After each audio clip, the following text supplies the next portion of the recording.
kewajiban untuk mencari nafkah tetap ada pada suami. Apabila ada perempuan yang mencari nafkah di luar, itu hanyalah membantu tugas suami. Wanita harus diberi nafkah dan harus disejahterakan.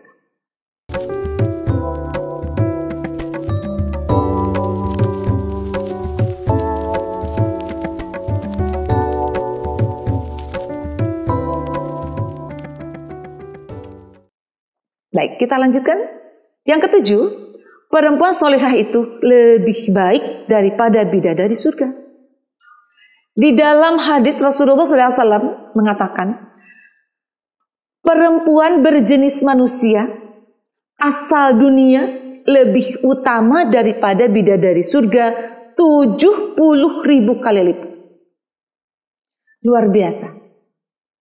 Wanita yang solehah, wanita yang beriman, perempuan yang bisa menjaga kehormatannya, yang bisa menjaga dirinya dengan akhlak yang akhlakul karimah dan mempunyai ilmu yang bisa diterapkan, itu menjadi wanita yang dirindukan oleh surga dan bisa mengalahkan para bidadari-bidadari yang ada di surga.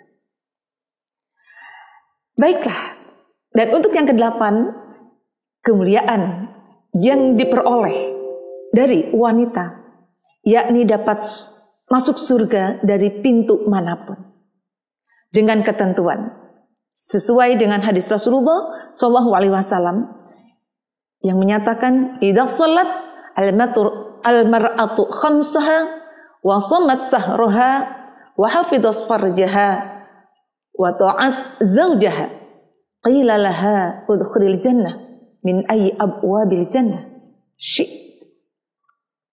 Jika seorang wanita menunaikan sholat 5 waktu, berpuasa di bulan Ramadan, menjaga kemaluannya, dan senantiasa mentaati suaminya, niscaya akan dikatakan kepadanya, masuklah ke dalam surga dari mana pintu manapun yang engkau mau. Hadis yang diriwayatkan oleh Ahmad. Sebuah penawaran yang luar biasa kepada para perempuan, bisa memasuki pintu surga dengan kebebasannya dengan 4 hal yang tadi. Takwa kepada Allah, menjalankan sholat 5 waktu. Kita tahu bahwa ukuran untuk beriman, kita melaksanakan segala apa yang telah Allah perintahkan dan menjauhi segala larangan. Contohnya dalam menunaikan rukun Islam yang 5. Kita sudah melaksanakan syahadat, maka dalam sholat ada standar-standarnya. Kalau kita ingin dirindukan oleh surga, kita beriman kepada Allah, salah satunya yaitu dengan menjalankan sholat 5 waktu. Maka dari itu perbanyaklah untuk menunaikan sholat yang tepat pada waktunya, lebih dari standar. Kalau diibaratkan anak-anak sekolah masuk pukul 7, bila dia datang pukul 7 masuk kelas, berarti itu standar. Ketika wanita solihah standar dalam sholatnya, ketika adzan berkumandang maka dia bergegas untuk melaksanakan sholat. Namun kita pasti ingin dirindukan oleh surga, berarti kita harus lebih dari itu. Mungkin kita bersiap-siap sebelum adzan berkumandang. Kita banyak berdoa dan kita pun banyak melakukan ibadah-ibadah yang lainnya.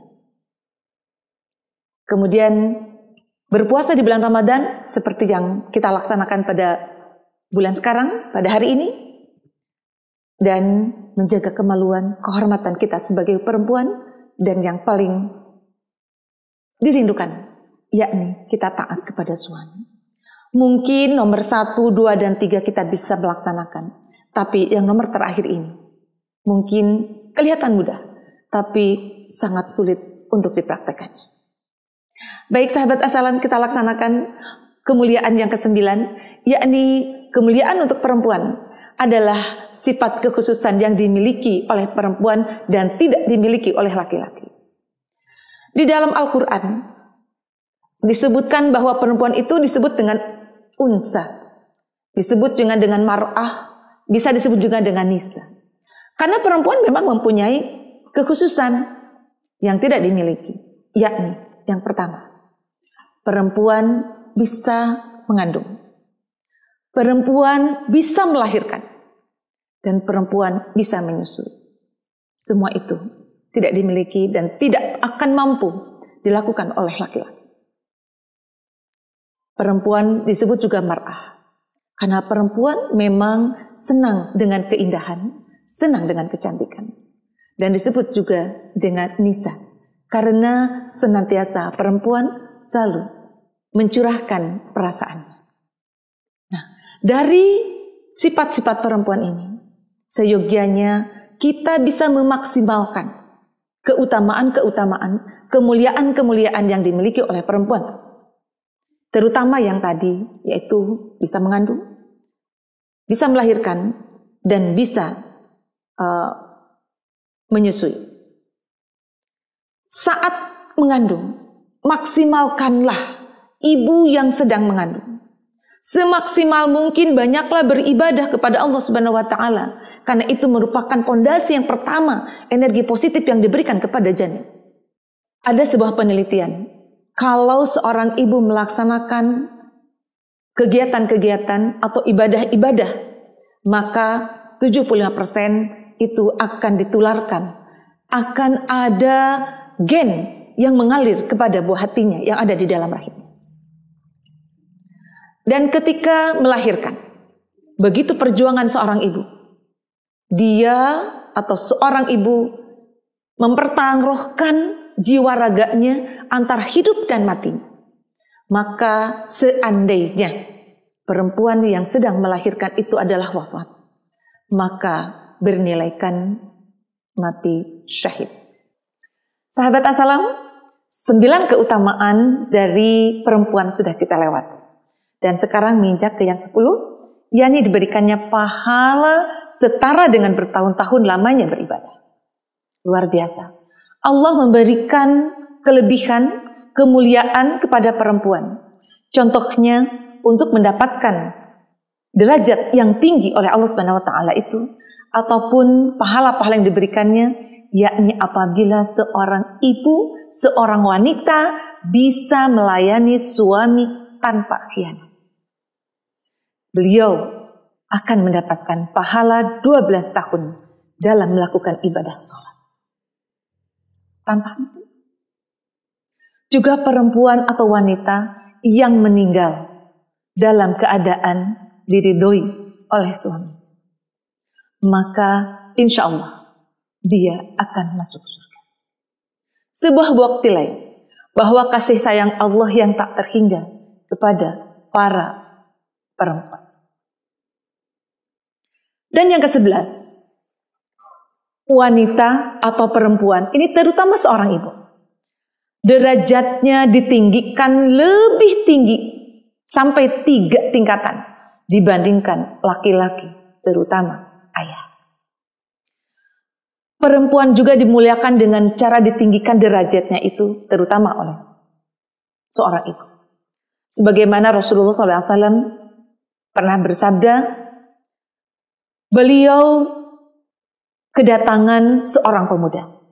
Dan pemuda tersebut bertanya kepada Rasulullah SAW, ya Rasulullah, siapakah yang harus aku berbuat baik kepadanya? Maka Rasulullah SAW menjawab, ibu. Lalu pemuda itu bertanya lagi, lalu kepada siapa ya Rasulullah?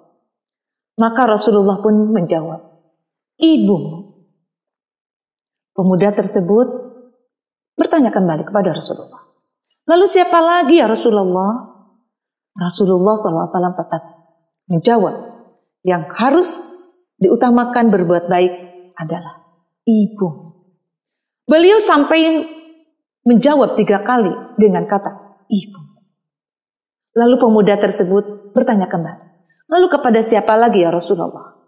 Baru ayah. Begitu Allah memuliakan kepada kaum ibu dengan kemuliaan-kemuliaan yang diberikan oleh Allah kepada seorang ibu, hingga Allah memuliakan 3 derajat lebih tinggi daripada bapak atau kaum laki-laki. Dengan segala pengorbanan. Dan yang terakhir, kemuliaan perempuan, yakni surga berada di telapak kaki ibu. Dan yang terakhir ini, dalam Islam diterangkan bahwa surga dikatakan berada di telapak kaki ibu. Karena saking pentingnya berbakti kepada ibu, menghormati ibu dengan semua jasa-jasa yang telah ibu berikan kepada anak. Dengan salah satunya, yakni dengan beribadah kepada Allah SWT. Ibu yang telah mendidiknya, sehingga anak-anak menjadi anak-anak yang soleh dan soleh.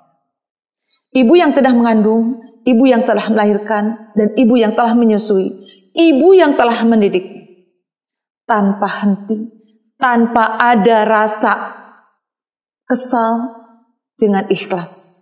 Ibu senantiasa untuk menjadikan anak-anaknya adalah anak-anak yang soleh dan solehah, yang dapat beriman kepada Allah Subhanahu wa Ta'ala. Wahai para ibu, para perindu surga, mumpung di bulan Ramadan ini Allah masih memberikan kepada kita satu modal. Kita diberikan usia di dalam bulan Ramadan ini. Tidak ada kata telat. Mari, seandainya kita belum memahami, seandainya kita belum memaksimalkan kemuliaan-kemuliaan yang Allah berikan kepada para perempuan, saat inilah mari kita tingkatkan, mari kita maksimalkan ibadah kepada Allah Subhanahu wa Ta'ala dengan mengetahui kemuliaan-kemuliaan yang Allah telah berikan, dengan menjaga kehormatan-kehormatan para perempuan. Mudah-mudahan kita semuanya termasuk wanita-wanita atau perempuan-perempuan yang dirindukan oleh surga Firdaus.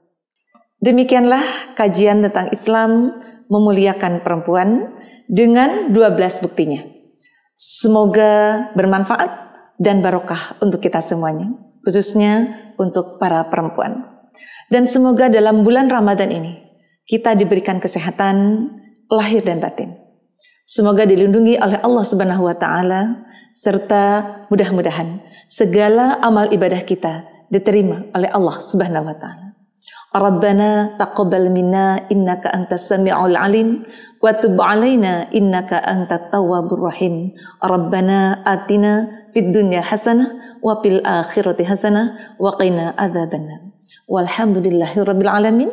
Selamat menunaikan ibadah puasa. Wassalamualaikum warahmatullahi wabarakatuh.